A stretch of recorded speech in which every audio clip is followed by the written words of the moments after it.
things back and hold up the program. So, okay, let's talk a little bit about our second topic of this morning. That is the issue of the NSA spy matrix and how it's been delineated or outlined for us. There were a couple of articles I posted up on americasvoicenow.org. I also posted up on Facebook. You can go to facebook.com/America's Voice Now, and then also on our Patriot FB page. For the record, by the way, if you're not visiting and listening and working with Patriot FB as an alternative to the normal Facebook out there, the NSA's favorite toy, you're making a mistake in missing out on a great opportunity. Patriot FB is an excellent site where you can meet local individuals that will enable you to kind of join minds with other individuals who are like-minded. There's another website, and by the way, America's Voice Now streams there live every morning, audio-wise. And in addition to that, you also have the opportunity to listen to other radio hosts who stream there as well. So I can't encourage you strongly enough, because Resurrect the Republic is on right after I am on Patriot FB, or you can also go and listen to the radio program by simply going to Patriot FB, that's F like Foxtrot, B like Bravo, patriotfb.com/radio. And I believe that's open to anyone. You don't even have to be a member to listen to that. But I would encourage you to do that because Tom Lacavara will be on with Resurrect the Republic from 10 to 11, and then J.J. McCartney will be on from 2 to 4. This is Central Time, of course. In addition to that, you know, we stream the program live on audio and video every day on America's Voice Now. And there's another website I want to bring your attention to. And this one is kind of like Patriot FB, but a little bit different, and it's got a couple of things that Patriot FB doesn't, and I want to make you aware of it because it's something that you should be involved in. It's called the Constitution Club. It's constitutionclub.com.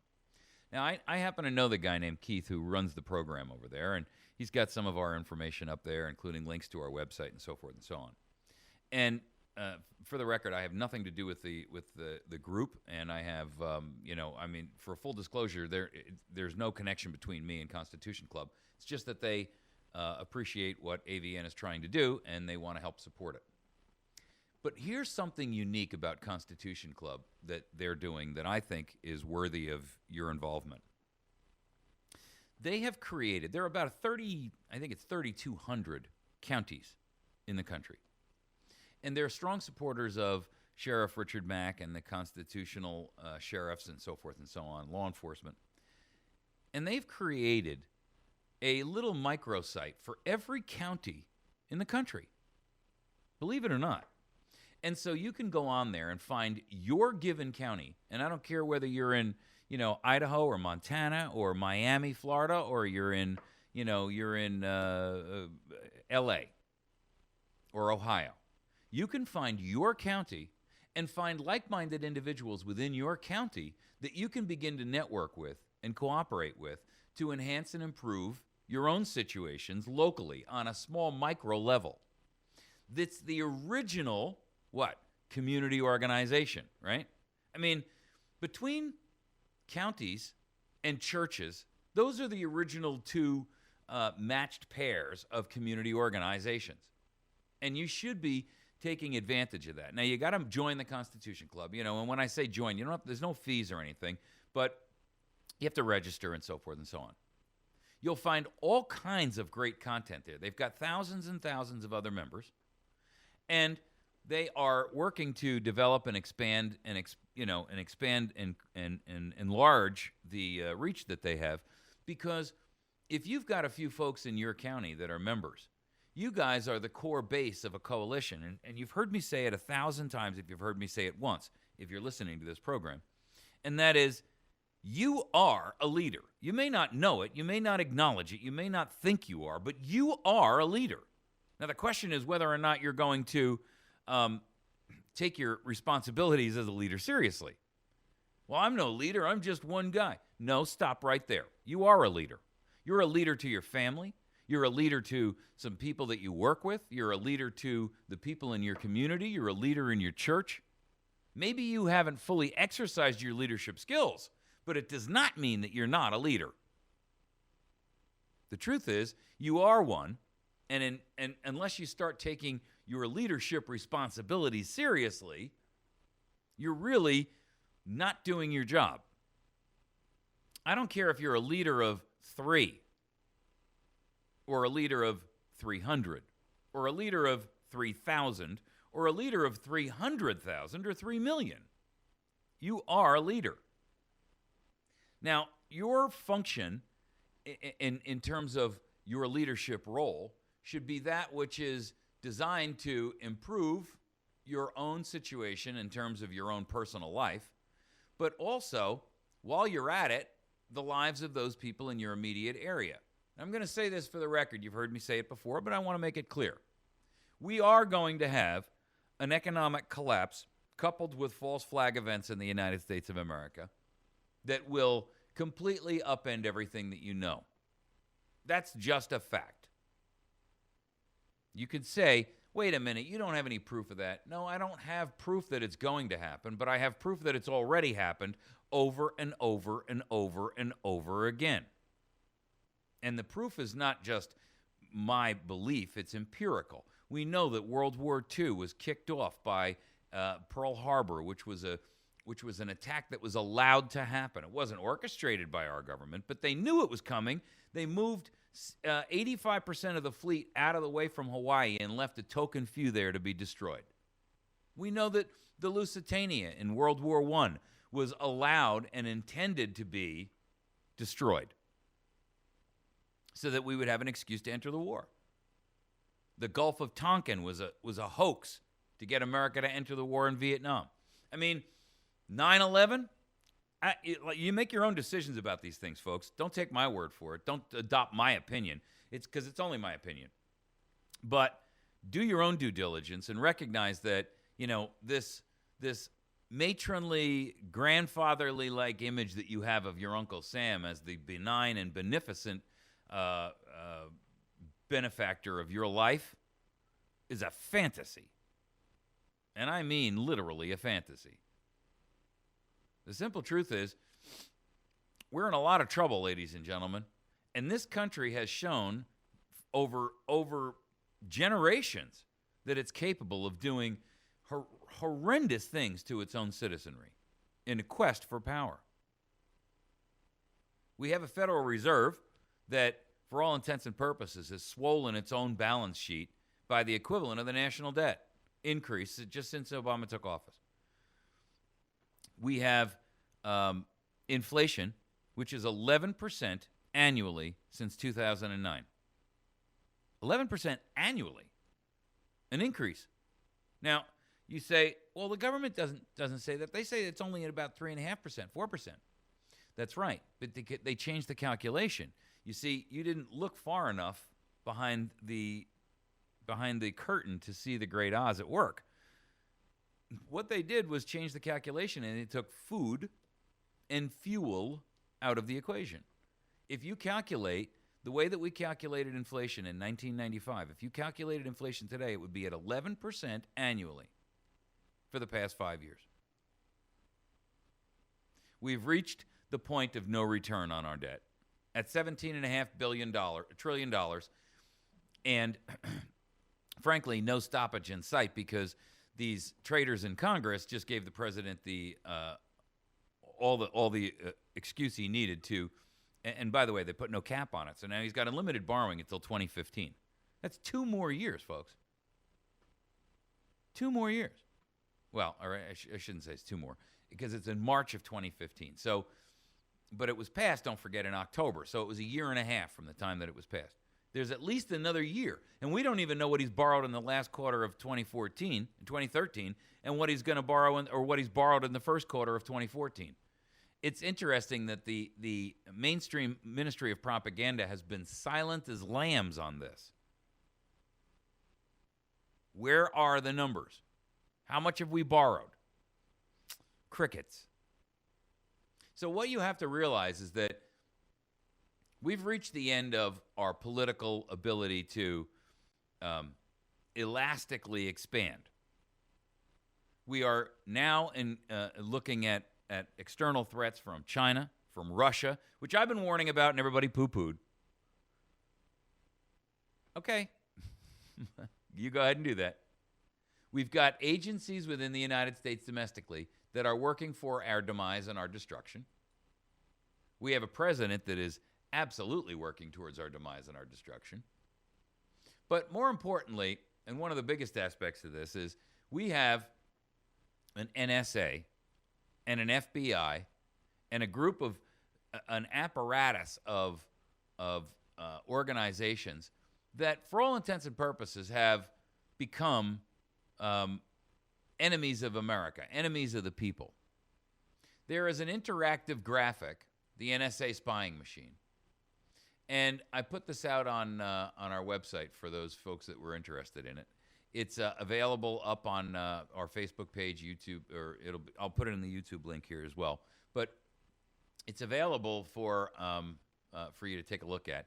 And basically, it is an interactive example of what exactly is happening with the NSA and how they see the world, and the names of these groups. You've heard of PRISM, right? That was the one that made a big splash with Snowden and so forth. But PRISM is only one of them. Have you heard of Candygram? Have you heard? Candygram is this one intercepts cell phone location data. Have you heard of souffle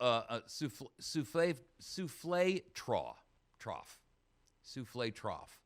One of several ways to break through firewalls on your computer network, whether that be your home network or your computer or your business network. Fox Acid, malware to defeat Tor encryption. So, for those of you that think Tor is the beginning and end all and the solution to the problem, make no mistake about it, it's not. Quantum, which redirects the target's browser to the NSA so that they get everything that you're entering in, including all of your passwords for your banking accounts and all the private places you think you need a password. Somber-Knave, which is software for remote control of Windows XP.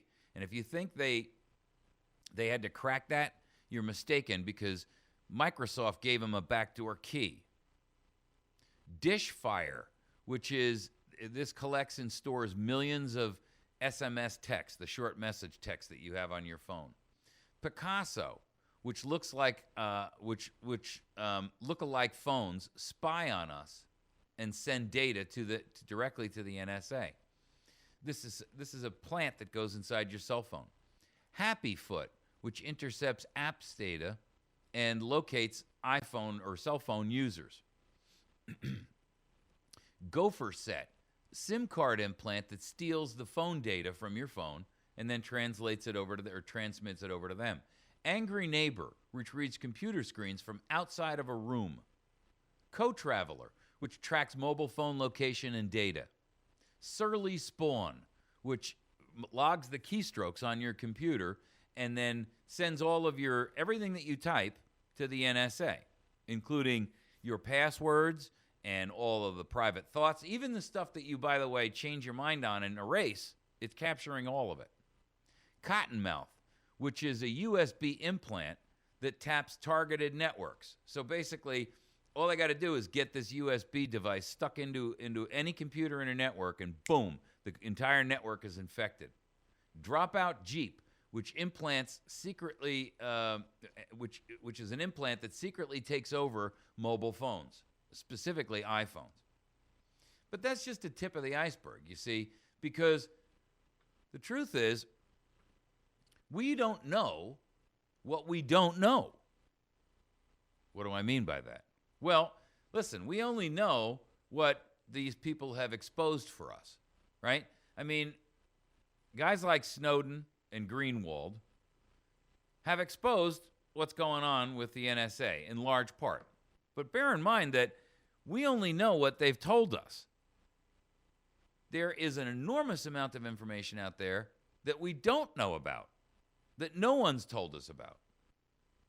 And if you're making the mistake of thinking that the NSA is doing this only internationally and that you don't have to worry at all, you're a fool. The NSA, despite all of their protestations to the contrary, has been caught repeatedly in lie after lie after lie after lie after lie, specifically about these issues. But more importantly, we know that where they don't do it, the FBI does, because they do have domestic authorization here in the United States. The NSA does not. So if the NSA is breaking rules, then it stands to reason that they would just push the responsibilities off to the FBI, who doesn't have to break any rules to do the same exact thing. Despite what the Ministry of Propaganda tells you, these are tools which are being used domestically against average American citizens and businesses. If you think that's not true, you may continue to live in your fantasy world. But the purpose of all of this is to identify. Identify whom, you ask? Well, anyone who is not compliant. Anyone who will not toe the line. Anyone who gets into the crosshairs of any one of hundreds of federal tyrannical agencies, and anyone who is listed or included now in a growing database of enemies to the state. Go look back and listen to a program I did on Main Corps and understand what that means. In short, ladies and gentlemen, we now live in 1984, except it's 2014. And my invitation to you is, welcome to the world of tyranny. You thought this is all about keeping track of terrorism, because that's what they've told you. You thought that none of this really mattered, that, you know, what do I care if they're listening to me talk to my friend or my buddy or my mom? Well, what you don't realize is that, and if you go back and look at your own experience over the course of the last year since the Snowden revelations began to come out, I want you to just think for a minute, and I want you to be honest with yourself. You don't have to admit this to anyone else, but I want you to be honest with yourself at least. Has there been even one instance in your life where you said, hey, maybe I shouldn't say this over the phone? Has there been one instance in your life where you said, maybe I better not look that up on the computer because, you know, they're looking for pressure cooker searches or something else that could be misconstrued? Has it occurred in your life anywhere that you thought to yourself, maybe I shouldn't talk to that person about some of this stuff because you never know who's listening? Yeah. If you're a person who says, no, I never thought that, then you're living a shallow existence where your biggest, the depth of your conversation and the depth of your intellectuality is tied to what? What dress Kim Kardashian is wearing or not wearing this week? Is that the sum total of your life's involvement in the real world? What you did for work this week, who you're dating? Please. If that is the sum total of your life, then you are not living, you're existing, and you're existing from experience to experience. Your life is about as shallow as a 1-foot ruler in the 4,500-meter chasm of the South Indian Ocean, where that plane has been lost. There was a guy named Pericles, an ancient man, and he, of course, translated from the Greek, he said, just because you don't take an interest in politics doesn't mean that politics doesn't take an interest in you. And I throw that out there because our nation is full of people who are just fumbling and bumbling along. They have no clue what's really being done to them. They have no clue that they are already enslaved.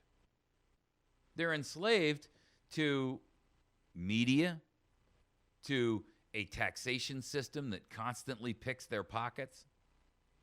They're enslaved to indoctrination. They're enslaved to the point where they cannot think independently for the life of them. If you ask them to come up with an independent thought, they wouldn't know what to do. Tragic, but true. Tragic, but true. You see, these folks go on through the world completely encapsulated in their own self-interest. They're really not focusing on anything other than, what are we going to do to get high? What kind of entertainment can we find? What can I find that will distract me from myself? There's no introspection. There's no thoughts of the future. There's no attempt to improve their overall lot by improving themselves. They only improve their lot by whining loud enough until someone else takes from their life and gives to them. Sadly, that's the majority of America today. These people who are in power, they know it. And they're psychopaths. How dare I say something like that? Well, they are psychopaths. You can, try to get around it and pretend that they're not. But they are. In fact, there's an interesting article I saw this morning, and I thought to myself, how accurately this represented a group of our folks who are running our country. And a lot of individuals in business. Here's an article in the Telegraph this morning called Psychopaths. How can you spot one? And most of us think of a psychopath as a killer, an alien, something outside of our society. But this guy has 20 basic questions that he asks that identify them and traits that represent them. I'll read them to you very briefly because we're down to 3 minutes. Glibness and superficial charm. What politician does that not represent? Grandiose sense of self-worth. Bingo. Pathological lying. Bingo. Cunning and manipulative. Bingo. Lack of remorse. Bingo. Emotional shallowness. John Boehner, ring a bell? Callousness and lack of empathy. Harry Reid, Nancy Pelosi. Unwillingness to accept responsibility for their actions. Bingo, bingo, bingo, bingo, bingo, bingo, bingo. A tendency to boredom. I don't know about that one. A parasitic lifestyle. Clang, clang, clang, clang, clang, clang, clang. A lack of realistic long-term goals. Impulsivity. Irresponsibility. Lack of behavioral control. Behavioral problems in early life. Juvenile delinquency. Criminal versatility. A history of revocation of conditional release, i.e. broken parole. Multiple marriages, and promiscuous sexual behavior. Now, they score you based on however many, 0 is that doesn't apply at all, a 1 is it partially applies, and 2 is it applies fully. I would say, and if you get a score of 30 or more, you qualify for a diagnosis of psychopathy. If you score 40, you're a prototypical psychopath. I would gander that if you were to sit down and take most of the people in Congress and everyone in the administration, everyone in senior executive positions within the administration, they would all fit. All of them. The truth is, and according to this article, there's a lot of psychopaths actually walking the streets, including very, very high-functioning ones that run major businesses. I mean, this is a trait that's represented by CEOs and very successful people. So, it's not necessarily that everybody who's got one is, a psycho who's trying to commit the shower murder, But irrespective, the point is we've got a nation that's full of psychopaths, and most of them are running our government. The NSA, the FBI, the EPA, the ATF, the FCC, among them. All right, we're going to take a quick break. We've got our audio back on. We've got our video back on. Monday's starting to look better. And we'll be back in just a minute. You're listening to America's Voice Now. You can find us live on America's Voice Now every day from 8 to 10 a.m. at americasvoicenow.org. We'll be back in just a minute. Stick with us. When we come back, we're going to tackle our next topic, which will be the issue of the Comcast merger. Hang on.